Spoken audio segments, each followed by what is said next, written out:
Happy Tuesday. My name is Rachel Phillips. I am one of the health coaches at Incenta Health, and thank you so much for joining us.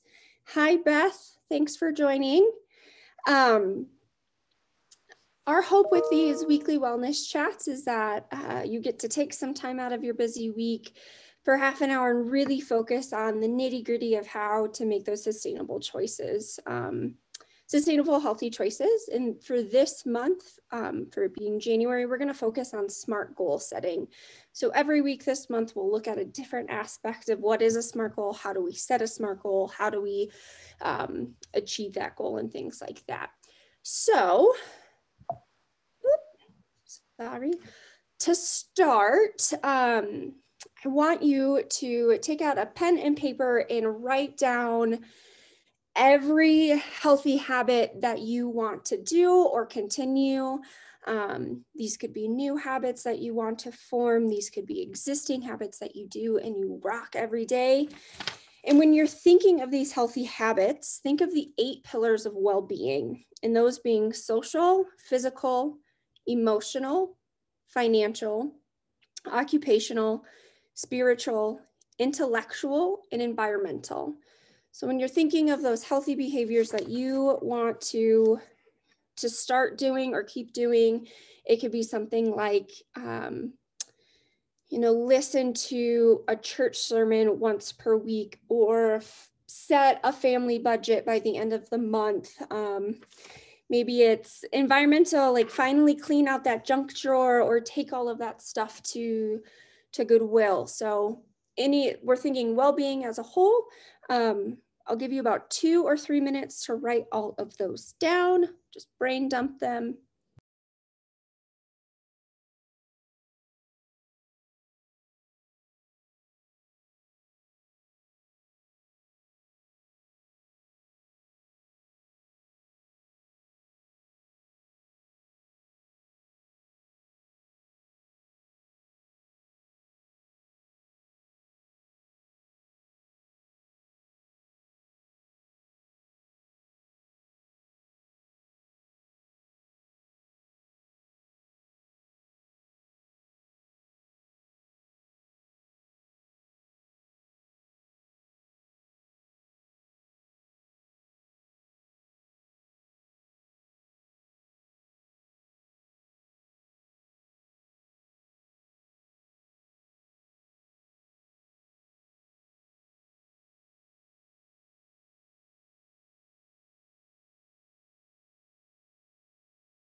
How is another minute or two?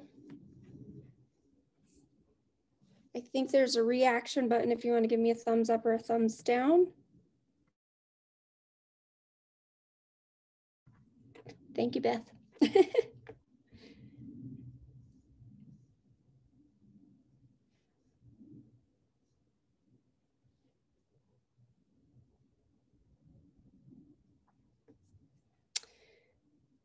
Sweet. Does anybody have some big ahas that they want to share, or a goal that, is new to you that you're really excited about sharing? Anything like that? And it's okay if you don't want to.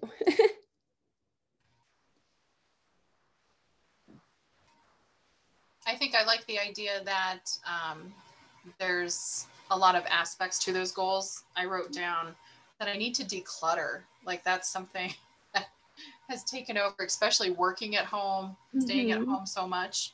And then I think the mental part too, like I sit on Teams calls all day long for work, but why don't I use that to reach out to friends that I haven't been able to see? Yeah. And schedule a 30-minute like catch up with some friends. So yeah, those are a couple things I wrote down. Beth, those are great. Thank you so much for sharing. Anybody else have any big ahas? Decluttering is definitely one of them. I am excited to try to get more sleep moving forward. Yeah. had a vitality overview, and I don't sleep very much, especially now working from home. I tend to check my phone in the middle of the night, things of that nature. So it was suggested that you take your phone and put it in a drawer while you sleep. Yeah. 8 hours. Yeah. So I'm going to give that a shot. And hopefully looking forward to maybe getting at least 8 hours of sleep 5 days a week, which would be really good for me. Yeah, it's incredible how much sleep has this impact on us. We don't really realize it until like one day we're like, oh, wow, we're really tired. And last night I slept 9 hours and now I feel really good. So Amber, I love that. Awesome. Thanks so much for taking the time to do that and sharing. So before we go any further, we probably want to talk about what a SMART goal is. And you've probably heard it if you've ever taken some sort of professional development. You probably know what a SMART goal is, but we're looking at something specific. So Beth, is it okay if I use your declutter example? Is that okay? Of course. Yeah. Perfect. So specifically, what does that look like? Declutter the house seems like a really big task, right? And especially if you have kids or pets or a husband or other people to clean up after, that could be really big. So looking at that, for example, specific, I'm going to declutter my closet by the end of the month. I'm going to declutter my closet. We're going to just leave it at that. So from there, we honed it in. That's specific. Now we want to get measurable. So by what time do we want to get this goal done? So Beth, maybe it's, I want to clean out that closet by the end of January 2021. That's measurable. We can tell if we cleaned the closet or we didn't. On February 1st, we'll know if we can check that off or not. Same thing with attainable. If your goal was, I want to clean out the closet by 5 o'clock today, probably not attainable. I'm assuming that you have to work and that it's going to take more than just a lunch hour to get through that, goal. It's the same thing if you're like, I want to lose weight, I want to lose 50 pounds. You're not going to lose that in a month. The fastest that you would probably see that is in like 25 weeks. So like 6 months. So sticking on with that declutter the closet by the end of January, we want it to be relevant. So something that is going to have a positive impact on your life. An example for this, I don't have kids. So if I made a goal to clean out the kids' closet, that's not relevant to me. But Beth, that might be to you. It could be not your closet. It could be a kid's closet. It could be whatever closet it is. And if at this point you're like, my life isn't really going to make it or break it if I don't clean that closet, probably not the most relevant. And then the same thing with timely.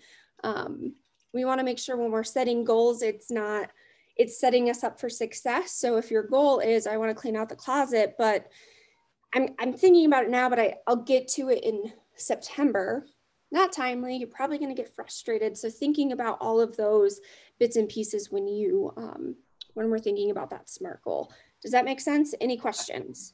Yep. No, that's good. Yeah, it's, I've definitely helped that making a SMART goal makes me personally feel more achieving, I guess, is I achieve that goal more often than not. And it doesn't have to be this big grandiose goal, right? Like cleaning out a closet it's not a mountain to climb. It's just half of it, or like half of the trail there. So awesome. So next steps, off of your list, I want you to prioritize 1 or 2 of those things that you really want to focus on in the next 4 to 6 weeks. So Beth, you can totally still clean the closet. And Amber, your goal could be around, setting up a time to connect with friends and family members and such. So as you boil down this list of those 1 to 2 things, really think about your why. Why are we doing this?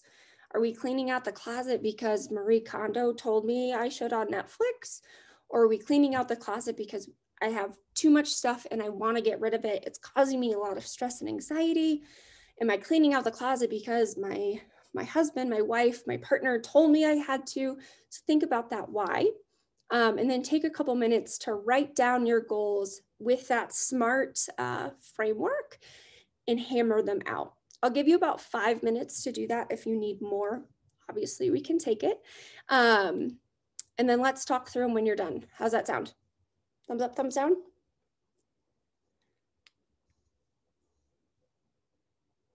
Thank you, Beth.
How are we doing on time? Do we need another minute? Or are we good to share out and think through these? I wrote down a couple things. Okay. Are you willing to share? Sure. Thank you, Beth. So I took my list of goals, which was about 10, narrowed it down to the top 2. Okay. And I think the decluttering one, I'm going to stick with that for now. Okay. But I thought about the why. Like, of course, everybody wants to, declutter and have more organization, but we got a puppy right around Thanksgiving time. So we've learned that the puppy finds every tiny little thing that may end up on the floor, and gets into cords and all kinds of stuff. So I think it's more important than ever that at least the spaces, like, sure, I could save my whole house, but right now the puppy has not learned stairs. So it's really 2 rooms on the main level that she has free roam of. So I think I would start with those 2 rooms one at a time, set a goal for each, and just make sure with that puppy lens that there's nothing loose on the floor, that there's nothing for her to get into. And then I think after we've done that, then I could go to the closets and those kind of things. So that's, I think, the why for the decluttering. And then the other one I put was, one of my big goals is less screen time. And I thought about what Amber said, that there's more reasons to that than just not doing it. It's better sleep habits.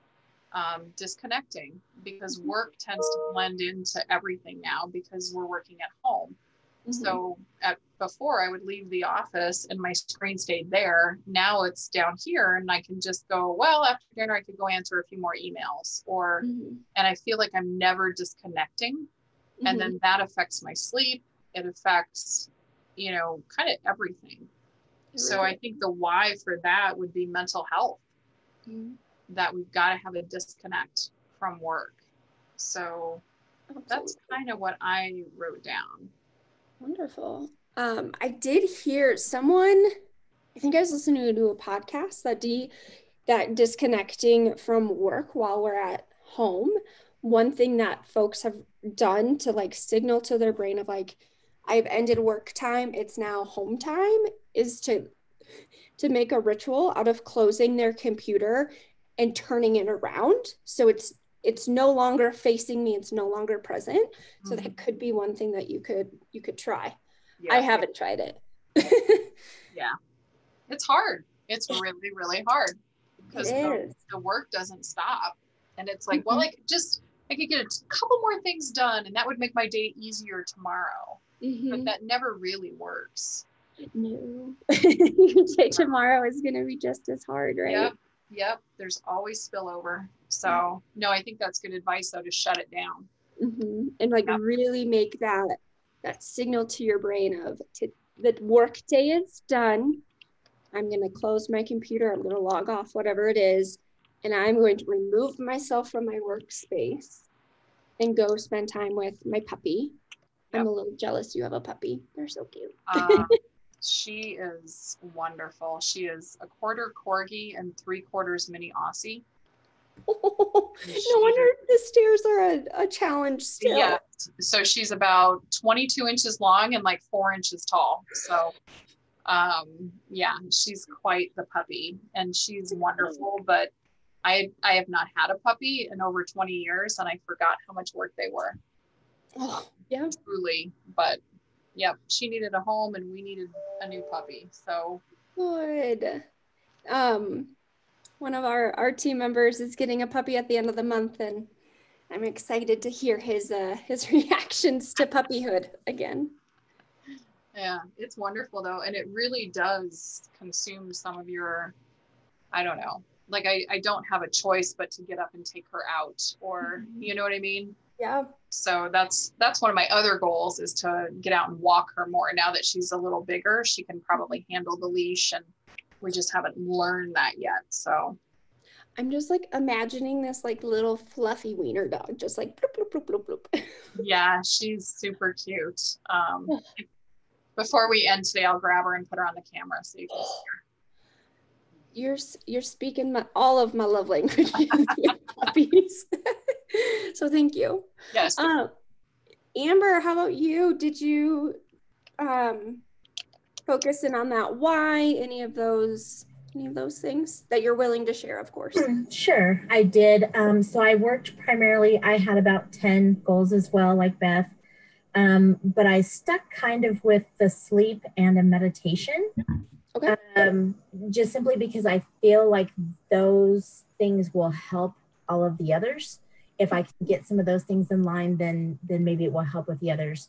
So to get more sleep, like we talked about, at least 8 hours, 5 days a week, meditation daily, or, at least 10 to 20 minutes. But specifically, I will plan and schedule for both of those at least 5 days a week, Monday through Friday. They're both measurable. On the Calm app, you can do the daily Calm, and that will automatically just play for the 15 minutes or whatever the daily meditation is. As far as for sleep, once again, the 8 hours, 5 days a week, to try to do that for the next 30 days.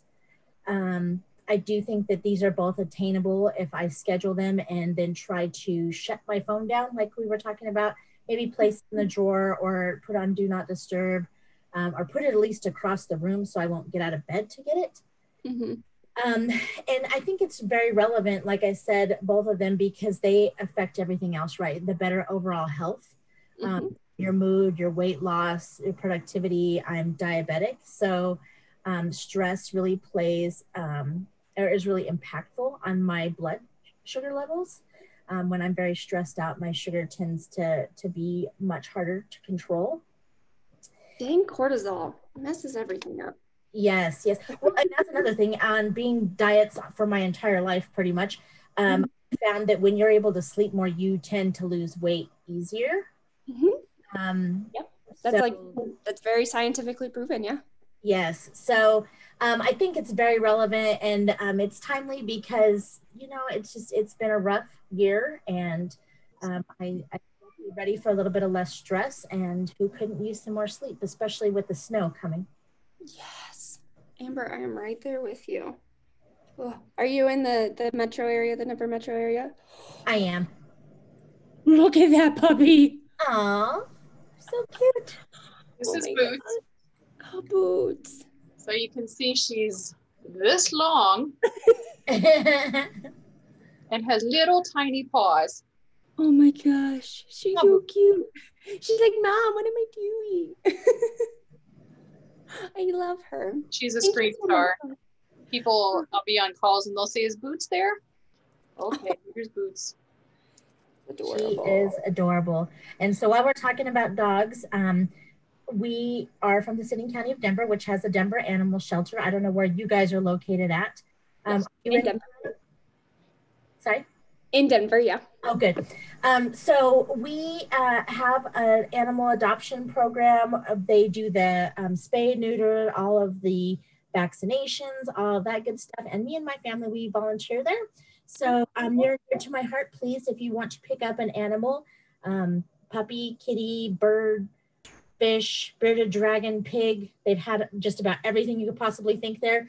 Please think of them first. Absolutely. Amber, that's, it's interesting you say that. I'm actually in the process of adopting a kitten. I have a cat. He usually makes himself known, but I have a cat. I'm like, he needs a friend. So I have been scouring the Denver Animal Shelter's page, but kittens go like hotcakes if you didn't know. So they really do. And a lot of times it might be helpful to call because sometimes kittens and puppies don't make it to the pages. And then, you know, if you ever know anybody who is in need, you actually, as a Denver city and county employee, you get a free adoption. And we actually adopted my Sammy Coco prior to us getting that benefit. Both me and my husband work for the city, so I would be willing to give my free adoption to someone who would be giving an animal a great home. So, Amber, that is so sweet. Oh, I love them. They also do yoga with kittens in kitten season, the summertime, and that event is so much fun. If they are ever able to hold it again, I highly recommend going to do yoga with kittens. You can't take life too seriously when there's a cat attacking your paws. Absolutely. Well, awesome. Thank you both so much. Beth, thank you for sharing little Boots, and Amber, thank you for sharing that. Yes, I will definitely keep scouring the city's page for adoptable kittens. Thank you both so much for joining us this week. Next week, we're going to stick with this SMART goal theme, same time, same place. We're just going to look at creating action plans for our SMART goals. So now we have this goal. How are we going to break it down and do it? So I would love if you all would join us again. Tell your colleagues, anybody is welcome to join. So